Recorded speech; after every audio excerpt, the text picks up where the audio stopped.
Now let's look at reactions that involve weaker nucleophiles, things like water and alcohols. And this is an example of a reaction that we actually did a little bit ago in laboratory, and you may have seen the video on the channel already where we reacted an acid chloride with an alcohol, and that made an ester. And we can look at one of those reactions right here, and that would be an example of an alcoholysis reaction of an acid chloride.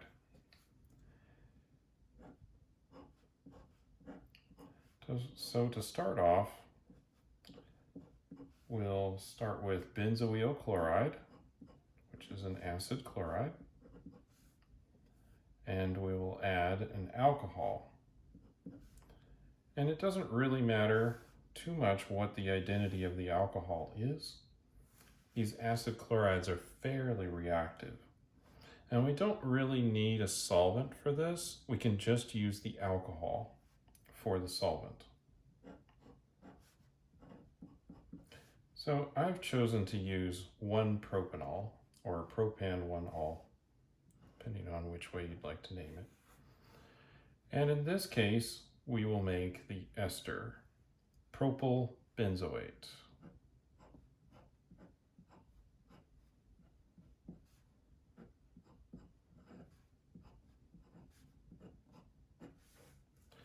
Like so, and also hydrochloric acid.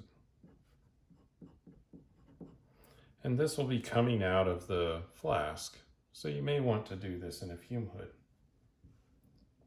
And you may want to do this in a fume hood just because, in general, acid chlorides smell a lot. And it can be an unpleasant smell. So this is an alcoholysis reaction. Now let's look at a hydrolysis reaction, which is generally something that you might think we'd avoid, but if we do want the carboxylic acid, this is a way to make it. So I'm going to start off with pentanoyl chloride, and I'll add water to this. And I would want to add the water very carefully, since this will be a vigorous exothermic reaction, and you will be generating a fair amount of HCl gas. So just take this slowly.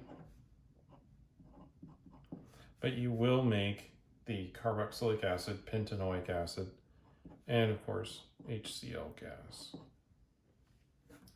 Now, the mechanism for this is very similar to things that we've seen in the previous series on nucleophilic addition elimination reactions. But now we're involving weaker nucleophiles. So since the mechanisms for the alcoholysis and hydrolysis are pretty much identical, I'm just going to show the alcoholysis mechanism. So we'll start off, we have our alcohol here, and it's going to attack the carbonyl. And then those electrons will move up again, just like we've seen before.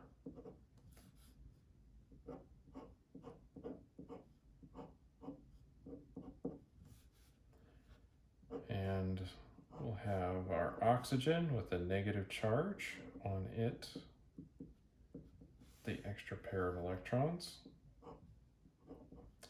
Chloride down there, and our new alcohol added. Now, the difference here with adding an alkoxide versus adding an alcohol is that now we have this protonated right here. So we're going to need to deprotonate this next. Now, these acid-base reactions happen very quickly, and there's a fair bit of our alcohol in the solution because we're using that as our solvent. So that will come in and deprotonate this.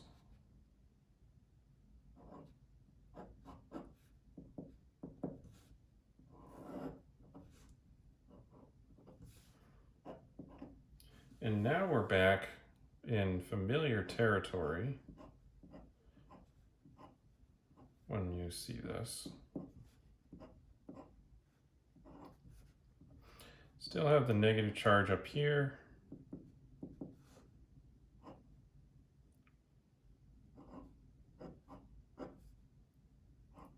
And of course, still have the chlorine. At this point, we should recognize what's going to happen. And of course, we have our protonated alcohol somewhere over here. This is going to collapse back down into the ketone to form the ester, and our chloride will leave. And we'll get to our main product, the ester.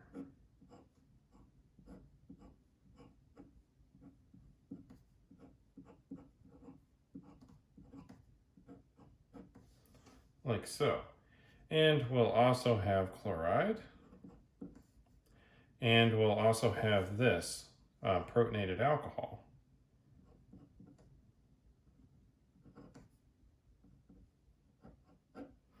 Now, these two things together are what's going to form the HCl.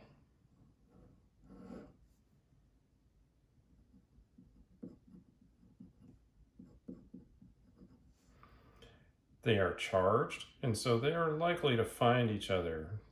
Charged species, especially in a non-polar solvent or a non-aqueous solvent, are pretty likely to find each other. Now, that's the mechanism for the alcoholysis.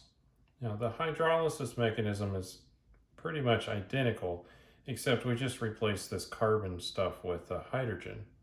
And then you can see how the similarities would be there.